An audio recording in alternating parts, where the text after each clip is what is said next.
Everyone, I hope आप सब ठीक हैं।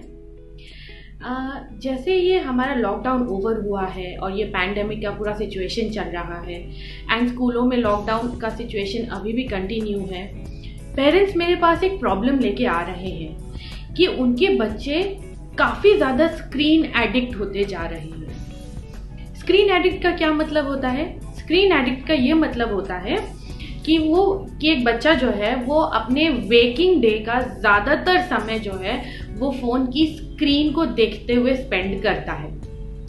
तो आज हम लोग इसी टॉपिक पे डिस्कस करने वाले हैं, स्क्रीन एडिक्शन के बारे में। और अगर देखा जाए तो ये सिर्फ एक बच्चों का ही प्रॉब्लम नहीं है, कहीं ना कहीं हम सभी इस चीज़ से आज के दिन में ग्रिप हो चुके हैं। अगर बच्चों की बात करी जाए तो ये बहुत ही ट्रिकी सिनेरियो है कि हम बच्चों को फ़ोन दे भी नहीं सकते, उनसे फ़ोन ले भी नहीं सकते, क्योंकि अब तो हर चीज़ फ़ोन में ही है, पूरा का पूरा वर्ल्ड फ़ोन में ही है, यहाँ तक कि उनका स्कूल भी फ़ोन में ही है। तो उनको फ़ोन देना एक नेसेसिटी बन चुकी है आज के टाइम पे। और एक ये फिनोमिनन बहुत सारे पेरेंट्स मेरे को आके बताते हैं कि एक विंडो में क्लास चल रही है, दूसरे विंडो में यूट्यूब ओपन है, तीसरे विंडो में गेमिंग ऐप ओपन है, और ऐसे करके बच्चे अपनी क्लास को अटेंड कर रहे हैं। वैसे ही ऑफलाइन सेटिंग में क्लासरूम में बच्चों का अटेंशन पूरी तरीके से कमांड कर पाना एक टीचर के लिए काफ़ी चैलेंजिंग काम था वैसे ही। और अब ऑनलाइन सिचुएशन में जब आपका बच्चे का फिजिकल प्रेजेंस नहीं है, बच्चा वीडियो को कई बार बच्चे जो हैं वो ऑफ कर देते हैं वीडियो मोड को, तो इस सिचुएशन में बच्चों का क्लास में अटेंशन बना के रखना कहीं ज़्यादा चैलेंजिंग हो चुका है।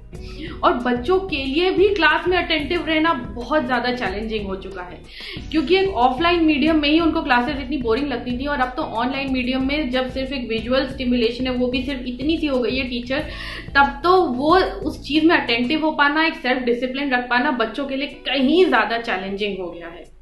लर्निंग तब हो पाता है जब सारे सेंसेस इन्वॉल्व हो, स्मेल, हियरिंग, टैक्टाइल, कि हम टच भी कर रहे हैं, हम उस इन्वायरमेंट में प्रेजेंट हैं। अब ये सारी चीज़ें जा चुकी हैं, अब हम सिर्फ देख रहे हैं एक छोटे से स्क्रीन में टीचर को और सिर्फ सुन पा रहे हैं।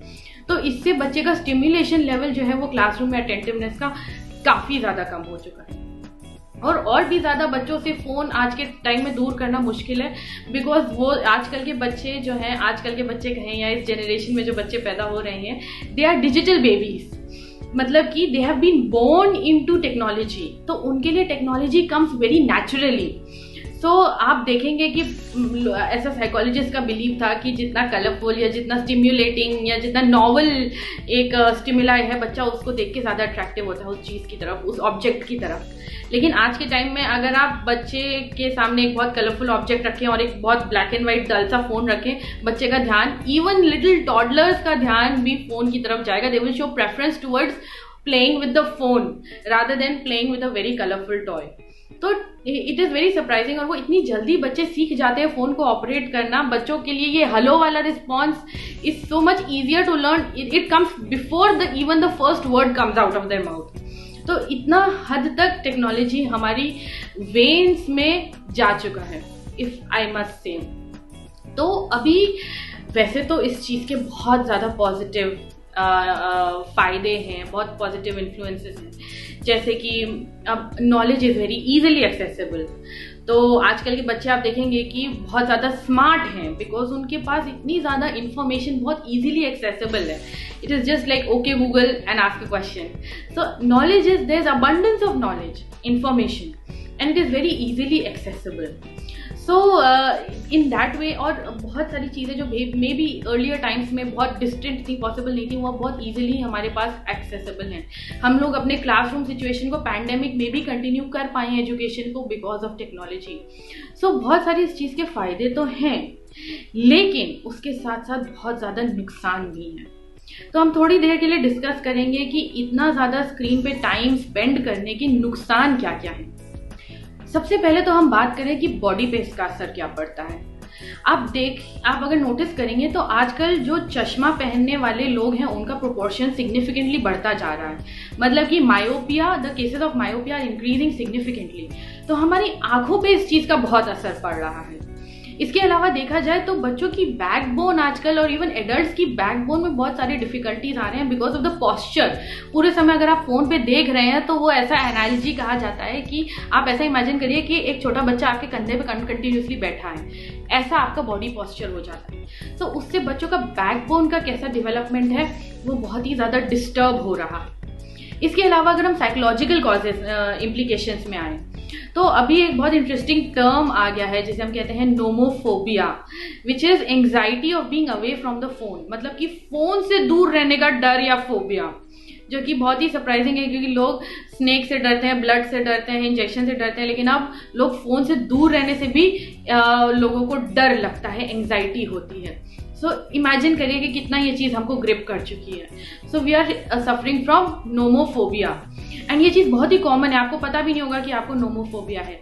मेरे क्लाइंट्स हैं जो कि अगर उनके हाथ ऐसे ऑटोमेटिकली चलते रहते हैं, अगर फोन हाथ में है भी नहीं तो भी उनका हाथ ऐसे ऑटोमेटिकली चलता रहता है बिकॉज उनका बॉडी इतना ज्यादा यूज टू हो गया है, the thumb and the fingers are so use to continuously operating on the phone कि उनकी फिंगर्स एजिटेटेड रहती हैं पूरे समय। इसके अलावा अगर आप देखेंगे कि अगर आपने बच्चे से फोन ले लिया तो उनका लेवल ऑफ एजिटेशन और एग्रेशन और जितना वो अपसेट और डिस्टर्ब्ड फील करते हैं that is of the roof. मतलब कि पेरेंट्स के लिए आज के टाइम में सबसे ज्यादा चैलेंजिंग टास्क है बच्चे से फोन ले पाना। मतलब और कुछ भी आप अचीव कर सकते हो, बच्चा किसी भी चीज के लिए राजी हो जाएगा, लेकिन फोन देने के लिए बच्चा राजी नहीं है। सो बहुत सारे पेरेंट्स हैं जो कि इसी टेक्निक को यूज करके बच्चों से होमवर्क करा लेते हैं कि होमवर्क करो नहीं तो फोन नहीं देंगे, पढ़ाई करो नहीं तो फोन नहीं देंगे, एंड बच्चे कर भी लेते हैं ये सब चीजें फटाफट ताकि उनको वापस फोन मिल जाए। लेकिन अगर ये सोचिए आप कि अगर यही आपका रिवॉर्ड सिस्टम सिर्फ फोन पे बैठना हो गया है तो दैट इज सो डिस्टर्बिंग। और फोन ऐसी चीज है जो आपके ब्रेन के रिवॉर्ड सेंसर्स या प्लेजर सेंसर्स को ट्रिगर करती है और डोपामिन को रिलीज करता है, जिससे कि आप एक चीज से दूसरी चीज, वो एक एडिक्टिव साइकिल है कि आप उसे रोक नहीं सकते, आप उसे बंद करके छोड़ नहीं सकते, आपको वो हुक्ड कर देता है लाइक एन एडिक्ट कि आपको एक वीडियो देखने के बाद दूसरी देखनी है, एक ऐप ओपन करने के बाद दूसरा ओपन करना है।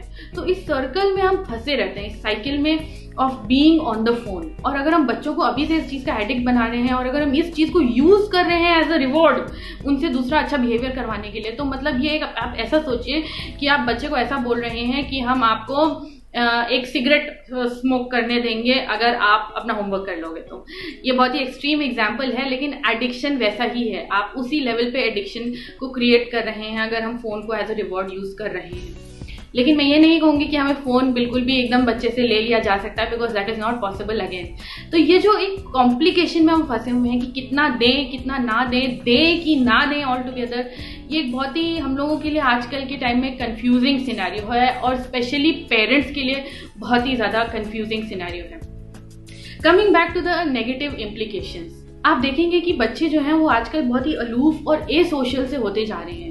वो लोगों के साथ कनेक्ट नहीं कर पाते हैं, ज़्यादा बातचीत नहीं कर पाते हैं क्योंकि उन्हें मालूम नहीं है कि एक सोशल सेटिंग में कैसे बिहेव करना है। उनके लिए सोशलाइजेशन सिर्फ फोन तक ही लिमिटेड हो गया है। इसके अलावा बच्चे एनवायरनमेंट से भी बड़े डिस्कनेक्टेड है। आप ये सोचिए कि अगर बगल में कुछ जल भी रहा होगा या कोई बहुत तेज नॉक कर रहा है तो बच्चा फोन में इतना ज्यादा गुम है कि उसे पता भी नहीं चलेगा कि ऐसा कुछ हो रहा है। और आप ये सोचिए कि ये कितना डेंजरस है बच्चे के आगे लाइफ के लिए अगर वो अपने एनवायरनमेंट के साथ अट्यून्ड नहीं हो पा रहा है। हम लोगों का पूरा फोकस हमारे विजुअल पे आ गया है अब सिर्फ देखने पे, क्योंकि phone is only about seeing. So वो देखने पे और ऑडिटरी पे आ गया है। और एक जो लोग आजकल साइंस रिसर्चर्स आर सेइंग कि सेंस ऑफ स्मेल कंप्लीटली लोगों का डिमिनिश होता जा रहा है because we are not aware at all. हम अपने एनवायरनमेंट में सेंस ऑफ स्मेल को बहुत ही ज्यादा अंडर एस्टिमेट करने लग गए हैं, उस चीज पे ध्यान ही नहीं देते हैं। यहाँ तक कि सेंस ऑफ टेस्ट पे भी हमारा ध्यान जाना कम हो गया है। हम लोग फोन देखते देखते खाना खाते हैं तो हम लोगों का ध्यान अगेन हमारे ऑडिटरी और विजुअल पे है और हमारे टेस्ट सेंसेस पे नहीं है। तो ये दोनों सेंसेस ने हमको डोमिनेट करना स्टार्ट कर दिया है। स्मेल और टैक्टाइल और टेस्ट स्मेल हम बिल्कुल भी इनको अटेंड नहीं कर रहे हैं और हम टेस्ट सेंसेशन को अटेंड नहीं कर रहे हैं, जो कि बहुत ही ज़्यादा हार्मफुल है इन द लॉन्ग रन। इसके अलावा आप देखेंगे कि बहुत ज़्यादा बिहेवियरल प्रॉब्लम्स बच्चों के अंदर आजकल हो रहे हैं, बहुत मूडी होते जा रहे हैं, चिड़चिड़े होते जा रहे हैं और अगर आप फ़ोन लें तब तो वो एक्सट्रीमली चिड़चिड़े हो जाएंगे। और एक इंटरेस्टिंग फिनोमिनन है आजकल if you talk about adults, इसे हम कहते हैं जूम फटीग। मतलब कि हम लोग जब एक सोशल इंटरेक्शन करते हैं तो वी आर यूज्ड टू, जैसे कि अभी हमने समझाया कि हम सारे सेंसेस के साथ लोगों के साथ इंटरेक्ट करते हैं, लेकिन आप जूम में लोगों की बॉडी लैंग्वेज नहीं देख सकते, सिर्फ उनका फेस दिख रहा है, और आपको आप उन्हें स्मेल नहीं कर सकते, आप उन्हें मतलब इन अ फिजिकल प्रेजेंस आप उनकी फील नहीं कर सकते। तो इस वजह से हम लोगों के लिए इंटरेक्शन अब और भी ज़्यादा डिफिकल्ट हो गया है, क्योंकि ये सारे क्यूज को इंटर करने पड़ते हैं हम लोगों को। अब ऑटोमेटिकली मतलब जो पहले हो जाता पता चल जाता था वो नहीं पता चलता है। इस वजह से ऐसा कहा गया कि at the end of the day लोग जूम पे बैठे बैठे बहुत ज़्यादा फटीग्ड फील करते हैं, बहुत ज़्यादा टायर्ड और एकदम टायर्ड एंड एग्जॉस्टेड फील करते हैं, और उस टर्म को कहा गया है जूम फटीग। बहुत सारे थोड़े बहुत पॉजिटिव इम्प्लीकेशंस भी और बहुत सारे नेगेटिव इम्प्लीकेशंस भी हैं। अब हम लोग एक बैलेंस कैसे सेट करें जहाँ पे हम इस चीज़ को इन मॉडरेशन यूज़ करना सीख सकें, दैट इज़ टेक्नोलॉजी या फ़ोन को इन अ मॉडरेशन हम यूज़ करना कैसे सीख सकें, ये वाला डिस्कशन मैं अपने नेक्स्ट वीडियो में कंटिन्यू करूँगी। So please be tuned and take care of yourself and catch up with you next week. Bye bye.